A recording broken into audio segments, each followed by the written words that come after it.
Welcome to our channel. If you're experiencing the ESPN Plus Error Code 1008, don't worry, we have a quick and effective solution for you. This common error can disrupt your viewing experience, but with these simple steps, you'll be back to enjoying your favorite sports in no time. Let's dive into the step-by-step guide to fix this issue. Step 1. Check your internet connection. Ensure that your device is connected to the internet. A weak or unstable connection can trigger error code 1008. Test your connection by opening a web browser and visiting a website. Step 2. Restart your device. Sometimes a quick restart can fix minor glitches. Power off your streaming device completely, wait for about 30 seconds, and then turn it back on.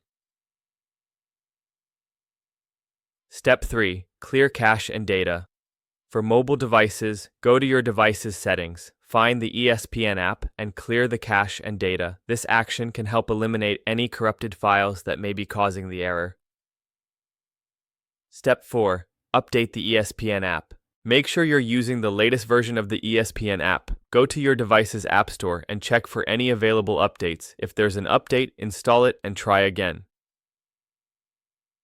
Step 5. Reinstall the ESPN app. If the problem persists, uninstall the ESPN app from your device and then reinstall it. This process can help resolve any installation-related issues.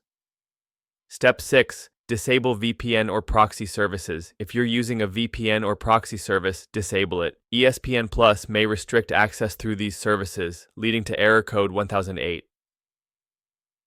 Step 7. Contact ESPN support. If none of the previous steps resolve the issue, consider reaching out to ESPN support for further assistance. They can provide more tailored troubleshooting based on your specific situation. Thank you for watching. We hope this step-by-step guide helped you resolve the ESPN Plus Error Code 1008 swiftly.